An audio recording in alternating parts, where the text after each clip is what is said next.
नमस्ते, मेरा नाम सौरभ द्विवेदी है। आप लल्लन टॉप का ग्लोबल न्यूज़ बुलेटिन दुनियादारी देख रहे हैं। सबसे पहले तो ये बताइए कि काहे कमेंट बॉक्स में इतना दरेरा देते हैं। दुनिया की खबरें बता रहे हो, देश की नहीं बता रहे हो। देश, अरे भैया देश की भी बताते हैं प्रभु। ये शो दुनिया की खबरों का है तो इसमें दुनिया ही बताएंगे ना। चटनी में मट्ठा थोड़ी मिला देंगे। जब मट्ठा पिलाना होगा तब मट्ठा पिलाएंगे, जब चटनी खिलानी होगी तब चटनी खिलाएंगे। कृपया दोनों को अलग अलग रखिए।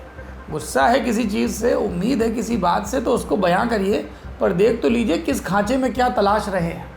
चलिए दुनियादारी शुरू करते हैं। आपको क्या लगता है सिर्फ आप ही दरेरा देंगे? कभी कभी हम भी होंकेंगे। सबसे पहले सुर्खियां देखते हैं। पहली सुर्खी आर्मेनिया से। यहाँ प्रधानमंत्री निकोल पाशियन कोरोना पॉजिटिव पाए गए। 1 जून को एक फेसबुक लाइव करके प्रधानमंत्री ने इसकी जानकारी दी। प्रधानमंत्री ने बताया कि उनके साथ साथ उनका पूरा परिवार भी कोरोना संक्रमित हो गया है। आर्मेनिया की आबादी लगभग 30 लाख है और यहाँ अब तक 9000 के करीब कोरोना के केस मिल चुके हैं। दूसरी सुर्खी पाकिस्तान से है। बड़ा बदमाश देश है। नई दिल्ली स्थित पाकिस्तानी उच्चायोग के 2 अफसरों पर जासूसी का आरोप लगा है, भारत ने लगाया है। इन दोनों अधिकारियों के नाम हैं आबिद हुसैन और ताहिर खान। ये दोनों उच्चायोग के वीज़ा सेक्शन में काम करते थे। दोनों को 1 जून की रात तक भारत छोड़ने का निर्देश दिया गया है और हमेशा की तरह पाकिस्तान ने जासूसी के इन आरोपों को गलत बताया है। तीसरी सुर्खी ब्रिटेन से है। यहाँ प्रधानमंत्री बोरिस जॉनसन ने हांगकांग मसले पर बयान दिया है। जॉनसन ने इस मसले पर चीन को घेरने के लिए गठबंधन बनाने की बात कही है। जापान ने भी कहा है हांगकांग का मसला गंभीर है। अमेरिका पहले ही हांगकांग को समर्थन देने की बात कह चुका है। इस पूरे मामले पर आपको विस्तार से जानना हो तो दुनियादारी का हांगकांग वाला एपिसोड तलाशिए और देख लीजिए। अब बढ़ते हैं बड़ी खबर की तरफ। शुरुआत करेंगे 67 साल के कमांडर की कहानी से। वो कमांडर जो दुनिया का सबसे मशहूर और स्टाइलिश जासूस है। रहता लंदन में है पर काम पूरी दुनिया में पसरा है। पूरी दुनिया उसे सीक्रेट इंटेलिजेंस सर्विस में दिए गए कोड नेम से जानती है, कोड 007। हम बात कर रहे हैं ब्रिटिश पत्रकार इयान फ्लेमिंग के मशहूर किरदार जेम्स बॉन्ड की। फ्लेमिंग की इस जेम्स बॉन्ड सीरीज़ के पहले उपन्यास का नाम था कैसीनो रॉयल। इस नॉवेल में एक जगह जेम्स बॉन्ड एक शैंपेन का नाम लेता है। पकॉल जेम्स बॉन्ड ये दुनिया की सबसे उम्दा शैंपेन है। और क्या था उस शैंपेन का नाम? ध्यान से सुनिएगा, क्योंकि इस नाम की एक कहानी इस वक्त अमेरिका में हो रहे हिंसक प्रदर्शनों से जुड़ी है। शैंपेन के इस ब्रांड का नाम था तेताज़े। ये फ्रांस की एक मशहूर शैंपेन है और इस शैंपेन को अपना नाम मिला कंपनी के मालिक पियरे तेताज़े से। पियरे तेताज़े कट्टर दक्षिणपंथी विचारधारा के सपोर्टर थे। दूसरे वर्ल्ड वॉर के दौरान जब हिटलर की नाजी सेना ने पेरिस पर कब्जा कर लिया, तब कुछ वक्त के लिए पेरिस म्यूनिसिपल काउंसिल के चेयरमैन भी रहे पियरे तेताज़े। लेकिन हमको जो कहानी आपको सुनानी है वो इससे भी करीब 20-21 साल पहले के फ्रांस की है। तब की जब यूरोप के कुछ हिस्सों में कट्टर दक्षिणपंथ मजबूत हो रहा था।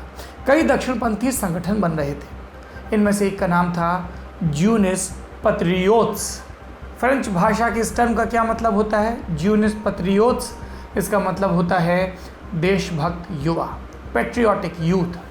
साल 1924 में पियरे तेताज़े ने इस संगठन की नींव रखी थी। उनका ये साम्यवाद विरोधी संगठन इटली में मुसोलिनी द्वारा बनाए गए फासिस्ट संगठन ब्लैक शर्ट से प्रेरित था। इसी पैट्रियोटिक यूथ से जुड़ी एक घटना है जिसका अब हम जिक्र करेंगे। क्यों? क्योंकि आज के एपिसोड में हम आपको जिस फांसीवादी विरोधी आंदोलन के बारे में बताने जा रहे हैं, उस मूवमेंट की स्टाइल शीट कुछ इस घटना से जुड़ी है। ये बात है 23 अप्रैल 1925 की। देर शाम पेरिस की एक छोटी पहाड़ी के ऊपर बसे खूबसूरत गांव मोमाट्र में एक पॉलिटिकल सभा हो रही थी। मीटिंग में बोलने के लिए पहुंचे थे खुद पियरे तेताज़े। इस तरह की दक्षिणपंथी एजेंडे वाली सभाएं तब पेरिस में आम थी, लेकिन उस दिन इस सभा में कुछ ऐसा हुआ जो कतई आम नहीं था। क्या हुआ था उस दिन कुछ स्थानीय साम्यवादियों ने इस मीटिंग में सेंधमारी की। मंच पर जब फासिस्ट नेताओं के भाषण शुरू हुए तो उन्होंने मिलकर नारेबाजी शुरू की। ताने, गालियाँ, धमकियाँ सब दी। वो चाहते थे कि इतना तंग करें कि मीटिंग अस्त व्यस्त हो जाए, लेकिन मीटिंग अपने मुताबिक चली और रात करीब 11:30 बजे मुकम्मल हुई। जब पियरे और उनके समर्थक बाहर निकले तो फांसीवाद विरोधी धड़ा बाहर सड़क किनारे छिपकर उनका इंतज़ार कर रहा था। कोई उन्हें देख ना पाए, ये सोचकर पहले उन्होंने सड़क किनारे लगी लाइटें फोड़ दी थी। रात के अंधेरे में दोनों गुट भिड़े और आखिर में जब लड़ाई का हिसाब किताब निकला तो पैट्रियोटिक यूथ के 4 लोग मारे गए थे। 30 के करीब लोग घायल हुए थे। कम्युनिस्ट धड़े ने कहा फांसीवादियों ने जो बोया वही काट रहे हैं। और इनका कहना था कि जर्मनी और इटली में जो हो रहा है उसे देखते हुए अब चुप नहीं बैठा जा सकता। यहाँ आपने दो शब्द सुने, एक फांसीवादी, दूसरा फांसीवाद विरोधी। मतलब जो दूसरा गुट है वो पहले गुट का विरोधी है, दूसरा गुट बना है उस गुट का विरोध करने के लिए। ऐसे में आप अगर फांसीवाद समझ लीजिए तो एंटी फांसीवाद भी समझ में आ सकता है। क्या है फांसीवाद? फांसीवाद का अर्थ जुड़ा हुआ है इटालियन भाषा के शब्द फासिको से। इसका मतलब होता है बंडल, बीड़ी का बंडल होता है ना, वैसे ही गठरी। इसका ताल्लुक प्राचीन रोम सभ्यता से है। वहाँ लिक्टर नाम के अफसर हुआ करते थे। ये लिक्टर समझिए कि मजिस्ट्रेट थे जो अपराधियों को सज़ा सुनाते थे। इनके पास फासिस नाम का एक खास हथियार होता था। इस हथियार में लोहे की कई सारी छड़ें एक साथ बंडल की तरह बंधी होती थी और इन पर एक और कुल्हाड़ी जैसा एक ब्लेड लगा होता था। 20वीं सदी में इटली से जिस फांसीवादी सिस्टम की शुरुआत हुई उसने इसी फासिस को अपना प्रतीक चिन्ह बनाया था और इसी से ये नाम आया। ये तो हुई हिस्ट्री। अब समझते हैं कि इस फांसीवादी विचारधारा की सोच क्या थी। ये समझिए ऐसा समाज है जिसकी लोकतंत्र और लोकतांत्रिक मूल्यों में कोई दिलचस्पी नहीं। ये हिंसा के सहारे अपनी विचारधारा औरों पर थोपता है। एक खास तरह का समाज लोगों पर लादता है। ऐसा समाज जिसके तौर तरीकों में एक रूपता है। यहाँ विविधता की कोई जगह नहीं। यहाँ एक धर्म, एक संस्कृति, एक परंपरा और एक ही नस्ल के लोग जगह पाएंगे। इस कैटेगरी के बाहर आने वाले लोगों को हिंसा के सहारे ठिकाने लगा दिया जाएगा। आधुनिक दौर में किसने शुरू किया फांसीवाद स्टेट का ये सिस्टम शुरू किया इटली के तानाशाह मुसोलिनी ने।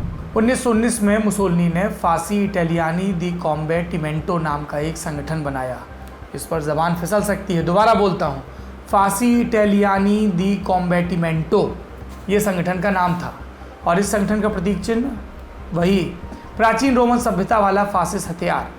पहले मुसोलिनी, फिर हिटलर। 1934 आते आते फांसीवाद ने इटली और जर्मनी दोनों को पूरी तरह काबू में कर लिया। फिर इन दोनों ने मिलकर पूरे यूरोप को विश्व युद्ध में झोंका। लाखों निर्दोष यहूदियों की हत्या करवाई। विश्व युद्ध में मारे गए करीब 6 करोड़ लोगों की हत्या की। दो सबसे बड़ी वजहों में एक था ये फांसीवाद और दूसरी वजह साम्राज्यवाद। हिटलर और मुसोलिनी ने जो किया उस पर अफसोस करने वाले कई लोग सोचते हैं कि अगर फासिस्ट विचारधारा के विरोधी उस समय ज़्यादा जोर लगाते, अगर वो फांसीवाद को उसी की भाषा में जवाब देते तो शायद इतिहास कुछ अलग होता।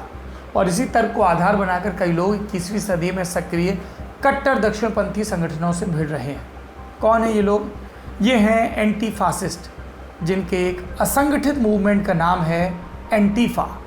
एंटीफा यानी कि एंटी फासिस्ट, उसका शॉर्ट नेम। एंटीफा एक सीक्रेट कम्युनिस्ट ऑर्गेनाइजेशन है। इसका मौजूदा संदर्भ जुड़ा है 25 मई को अमेरिका के मिनेसोटा स्टेट में स्थित मिनियापोलिस शहर में एक अफ्रीकन अमेरिकी नागरिक जॉर्ज फ्लॉयड की हत्या से, जिसके विरोध में मिनियापोलिस समेत अमेरिका के करीब 67 शहरों में हिंसक प्रदर्शन शुरू हो रहे हैं।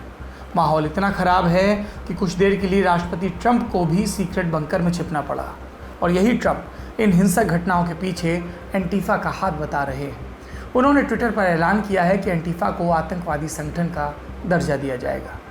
अब सबसे ज़रूरी सवाल उठता है कि खुद को फांसीवाद का एंटीडोट कहने वाला एंटीफा, उसने ऐसा क्या किया कि इसे आतंकवादी बताया जा रहा है? अमेरिका में इसकी मौजूदगी की वजह क्या है? जानकारों के मुताबिक अमेरिका के कई शहरों में असंगठित मौजूदगी है एंटीफा की। असंगठित इसलिए कि ये लोग लोकल स्तर पर काम करते हैं। मान लीजिए किसी शहर में कोई दक्षिणपंथी संगठन है तो वहाँ इनके विरोध में शहर के कुछ लोग गुपचुप मिलकर एक एंटीफा ग्रुप बना लेते हैं। इनका कोई लीडर नहीं होता, क्योंकि ये बहुत दबे छुपे एक दूसरे संपर्क रखते हैं। ऐसे में इनकी ठीक संख्या भी नहीं पता। एंटीफा मेंबर नस्लवाद, होमोफोबिया और लैंगिक भेदभाव का विरोध करते हैं। इनका कहना है कि अभिव्यक्ति की आज़ादी अच्छी चीज़ है, लेकिन हर तरह की अभिव्यक्ति, मसलन कट्टर दक्षिणपंथी बातें प्रकट करने वालों को अपनी बात रखने की आज़ादी नहीं मिलनी चाहिए। और तर्क क्या है इनका, क्यों नहीं मिलनी चाहिए? क्योंकि एंटीफा मानता है कि इस तरह की बातें समाज में फांसीवादी प्रवृत्ति को बढ़ावा देती हैं, लैंगिक और नस्लवादी हिंसा को बढ़ावा देती हैं। एंटीफा के लोग आमतौर पर अराजकतावादी कहे जाते हैं। उनकी नज़र में सत्ता, नस्लवाद और फांसीवाद को बढ़ावा देने की सह अपराधी है, इसलिए इनका स्टेट में भी खास भरोसा नहीं होता। एंटीफा के सदस्य दो तरह से काम करते हैं। एक तो ये ग्रुप बनाकर सोशल मीडिया पर दक्षिणपंथियों को घेरते हैं, उन दक्षिणपंथियों के दफ्तरों पर उन्हें नौकरी से निकालने का दबाव बनाते हैं। और दूसरा तरीका, दक्षिणपंथियों की सभाओं में, उनके कार्यक्रमों में घुसकर उन्हें चुप कराने की कोशिश करना। किस तरह कोशिश? कभी घूसा मार दिया, कभी नारेबाजी की, कभी दक्षिणपंथियों पर मिल्कशेक फेंक दिया। एंटीफा के ज़्यादातर सदस्य काले रंग की पोशाक पहनते हैं। काला रंग जो कि विरोध का प्रतीक है। अपनी पहचान छिपाने के लिए चेहरे पर मास्क भी लगाते हैं। अमेरिका के अंदर इस एंटीफा मूवमेंट ने सर उठाया 2016 में। दक्षिणपंथी विचारधारा वाले डोनाल्ड ट्रंप जब अमेरिका के राष्ट्रपति बने तब ट्रंप के सत्ता में आने के बाद एंटीफा की सदस्यता में काफ़ी इजाफा हुआ और ये सुर्खियों में कब आए? 2017 में। घटना क्या थी जो एंटीफा को सुर्खियों में लाई? ये घटना है 20 जनवरी 2017 की। इस दिन ट्रंप ने राष्ट्रपति का पदभार संभाला। इसके विरोध में एंटीफा के लोगों ने खूब हंगामा किया। इसके बाद समय समय पर ट्रंप समर्थकों और श्वेत श्रेष्ठतावादियों के प्रोग्राम में घुसकर उनका आयोजन रुकवाने की कोशिश भी करता रहा एंटीफा। श्वेत श्रेष्ठतावादी माने गोरी चमड़ी और अपनी नस्ल के लोगों की श्रेष्ठता में यकीन करने वाले वाइट सुप्रीमेसिस्ट। एंटीफा से जुड़ी कुछ और चर्चित घटनाएं हैं, मसलन यूनिवर्सिटी ऑफ कैलिफोर्निया में दक्षिणपंथियों का एक प्रोग्राम कैंसिल करवाना, वर्जीनिया की एक दक्षिणपंथी रैली में डंडे लेकर पहुंच जाना और लोगों को रैली में जाने से रोकना। एक रैली में एंटीफा के एक सदस्य ने एक दक्षिणपंथी के चेहरे पर घूंसा भी मारा था। इन घटनाओं का नतीजा ये हुआ कि ट्रंप समर्थक और श्वेत श्रेष्ठतावादी धड़ा भी इन्हें निशाना बनाने लगा। रिपब्लिक पार्टी के कुछ लोगों ने इन पर बैन लगाने की भी कोशिश की। केवल दक्षिणपंथी ही नहीं, ज़्यादातर लिबरल भी एंटीफा की आलोचना करते हैं। लिबरल्स का कहना है कि शांति से अपनी बात कहने का, सभाएं करने का अधिकार हर किसी को है। इसका विरोध करने वालों को किसी तरह का सपोर्ट नहीं मिलना चाहिए। ये था एंटीफा का बैकग्राउंड और उसके कुछ चर्चित कारनामे। अब लौटते हैं इसके वर्तमान जिक्र पर। 30 मई को अपने एक ट्वीट में ट्रंप ने कहा कि अमेरिका में हो रही मौजूदा हिंसा के पीछे एंटीफा और रेडिकल वामपंथी संगठनों का हाथ है। इसी आधार पर ट्रंप प्रशासन ने एंटीफा को आतंकवादी संगठन का दर्जा देने की बात कही। लेकिन वॉशिंगटन पोस्ट समेत कई मीडिया रिपोर्ट्स का कहना है कि प्रशासन ने इससे जुड़ा कोई साक्ष्य नहीं दिया है अब तक। हिंसा किसने भड़काई, इसे लेकर अलग अलग बयान आ रहे हैं। प्रशासन से जुड़े कई लोग, जिनमें मिनेसोटा के गवर्नर टिम वॉल्ज भी शामिल हैं, इस हिंसा और उपद्रव के पीछे श्वेत श्रेष्ठतावादियों और ड्रग कार्टेल्स का हाथ बता रहे हैं। अलग अलग बयानों से मामला कन्फ्यूजिंग हो गया है। एक सवाल ये भी है कि अगर एंटीफा सच में इतना खतरनाक था तो प्रशासन ने पहले ही क्यों उनके खिलाफ कार्रवाई नहीं की। कई जानकार ये सवाल भी कर रहे हैं कि ट्रंप श्वेत श्रेष्ठतावादियों पर तो नर्म रहते हैं, लेकिन उनके विरोध में संगठित होने वाले एंटीफा को निशाना बना रहे हैं। इसकी वजह यह है कि अमरीकी एंटीफा ट्रंप और उनकी नीतियों का विरोध करता है। 2017 में वाइट सुप्रीमेसिस्ट ने एक रैली की। इस दौरान दक्षिणपंथियों और एंटीफा के बीच झड़प हुई थी। तब एक कट्टर दक्षिणपंथी की कार से टक्कर खाकर यहाँ की एक महिला की मौत भी हो गई थी। आलोचक याद करते हैं कि तब ट्रंप कट्टर दक्षिणपंथियों पर उतने सख्त नहीं थे, बल्कि शुरुआत में तो वे सुप्रीमेसिस्ट का बचाव कर रहे थे। इस मामले का एक कानूनी पक्ष भी है। ट्रंप एंटीफा को आतंकवादी संगठन ठहरा सकेंगे या नहीं, इस पर संशय है। और इसकी सबसे बड़ी वजह यह है कि अमेरिका में घरेलू एंटी टेररिज्म से जुड़ा कोई प्रावधान ही नहीं है। अगर प्रावधान बनाया भी गया तो शायद सबसे पहले एंटीफा पर हिंसा भड़काने से जुड़े आरोप साबित करने होंगे। और सबसे आखिर में सवाल ये उठता है कि क्या एंटीफा जैसे संगठन की जगह होनी चाहिए समाज में। लिबरल धड़े के बीच एक वाक्य खूब चलता है। इस वाक्य को अभिव्यक्ति की आज़ादी का निचोड़, इसकी आत्मा समझते हैं। क्या है ये वाक्य? मूल रूप से फ्रेंच भाषा में लिखे गए इस वाक्य का हिंदी तर्जुमा है, मैं तुम्हारे कहे का कितना भी विरोध करूं, इससे कितना भी असहमत क्यों न होऊं, मगर मैं प्राण देकर भी तुम्हारी अभिव्यक्ति की आज़ादी की रक्षा करूंगा। ये पंक्ति फ्रांस के मशहूर दार्शनिक वोल्टेयर की जीवनी लिखने वाले इवलिन हॉल की है। लाख आलोचनाओं के बाद भी ये पंक्ति आदर्श है। जिस तरह कट्टर और हिंसक दक्षिणपंथ की कोई जगह नहीं समाज में, उसी तरह कट्टर और हिंसक वामपंथ की भी कोई जगह नहीं है। ये दोनों समाज के लिए जहर हैं। दोनों एक दूसरे से बल पाते हैं, प्रेरणा पाते हैं, वजह पाते हैं। लेकिन ऐसा कतई नहीं होना चाहिए कि राष्ट्रपति पक्षपात करे। ट्रंप पर नस्लवाद से लेकर दक्षिणपंथियों का सपोर्ट करने जैसे कई गंभीर आरोप लगते आए हैं। अमेरिका में भी जो विरोध हो रहा है उसके पीछे नस्लवाद और सिस्टमैटिक पक्षपात का भी बड़ा हाथ है। ये था दुनियादारी का आज का एपिसोड। अब बारी हमारे आखिरी सेक्शन की तारीख। आज की तारीख 1 जून और आज के दिन का इतिहास जुड़ा है एक नृशंस हत्याकांड से। 19 साल पहले आज ही की रात एक राजघराने के 9 लोग क्रूरता से कत्ल कर दिए गए थे। पूरा राजमहल गोलियों की आवाज़ से गूंज उठा था। जिस इंसान ने यह हत्याएं की थी वो कोई बाहरी नहीं, उसी राज परिवार का एक राजकुमार था, गद्दी का अगला वारिस था। क्या थी ये घटना? कहाँ की थी ये घटना? ये घटना थी नेपाल की। कहते हैं कि क्राउन प्रिंस दीपेंद्र नेपाल के ही रहने वाली देवयानी राणा से प्रेम करते थे। वो देवयानी से शादी करना चाहते थे, लेकिन उनके माता पिता यानी कि महाराजा वीरेंद्र और महारानी ऐश्वर्या इस रिश्ते के लिए राज़ी नहीं थे। और इसी नाराज़गी में राजकुमार दीपेंद्र ने अपने परिवार की सामूहिक हत्या का प्लान बनाया। 1 जून 2001 की उस रात को नेपाल की राजधानी काठमांडू स्थित नारायण हिती महल के डाइनिंग रूम में काफ़ी चहल पहल थी। रात के 9 बजे होंगे जब राज परिवार के लोग यहाँ साथ बैठकर खाना खा रहे थे। इसी वक्त नशे में धुत राजकुमार दीपेंद्र बंदूक लेकर डाइनिंग हॉल में घुसे। सबसे पहले उन्होंने महाराजा वीरेंद्र को गोली मारी, उनकी गर्दन और पेट में गोली लगी। फिर राजकुमार ने एक एक करके अपनी माँ और भाई बहनों समेत परिवार के 8 और सदस्यों को गोली मार दी और सबसे आखिर में खुद को गोली मार दी। 3 दिन बाद जब कुआं में दीपेंद्र की मौत हुई तो महाराजा वीरेंद्र के छोटे भाई ज्ञानेंद्र राजा बनाए गए। इस हत्याकांड को लेकर नेपाल में कई सारी कंस्पिरेसी थ्योरीज चलती हैं। कईयों को इस घटना के पीछे महाराजा वीरेंद्र के भाई ज्ञानेंद्र पर भी शक था। लोगों का कहना था कि हत्या के समय महल के सुरक्षाकर्मी कहाँ थे। दाहिने हाथ से काम करने वाले राजकुमार ने अपने सिर में बाईं तरफ गोली कैसे मारी। डिनर में जब सारा परिवार मौजूद था तो प्रिंस ज्ञानेंद्र क्यों नहीं थे। उनका बेटा पारस कैसे बच गया।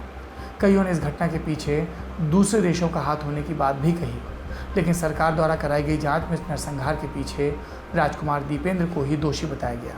हालांकि आज भी कई नेपाली इस बात पर भरोसा नहीं करते और नेपाल के हमारे कुछ दर्शक आजकल खफा भी रहते हैं। भारत और नेपाल के बीच सीमा को लेकर विवाद चल रहा है।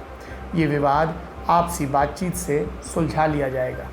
भारत और नेपाल दोनों को ये बात समझनी होगी कि कोई भी तीसरा देश यदि उनका इस्तेमाल करता है, उनकी तरफदारी करता है, उनका हितैषी बनने की कोशिश करता है तो अपने फ़ायदे के लिए कहता है।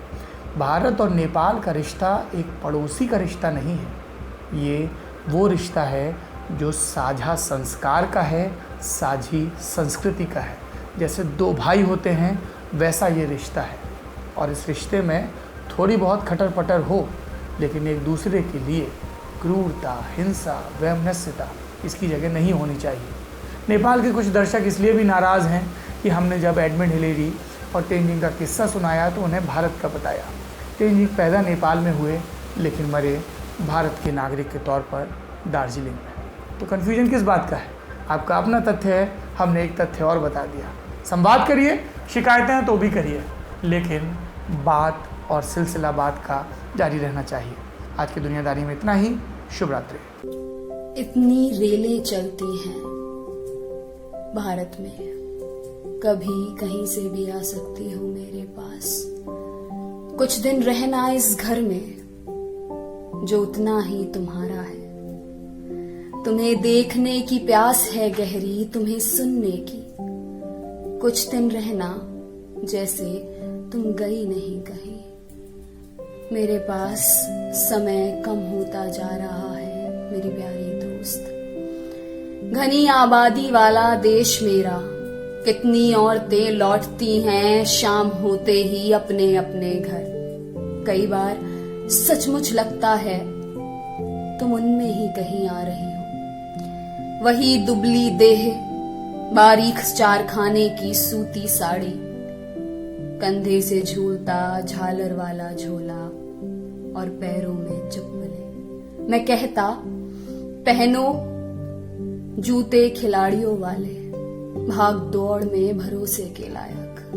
तुम्हें भी अपने काम में ज्यादा मन लगेगा मुझसे एक बार मिलकर लौटने पर। सुख दुख तो आते जाते रहेंगे, सब कुछ पार्थिव है यहाँ, लेकिन मुलाकातें नहीं है पार्थिव। इनकी ताजगी रहेगी यहीं हवा में, इनसे बनती है नई जगहें। एक बार और मिलने के बाद भी एक बार और मिलने की इच्छा पृथ्वी पर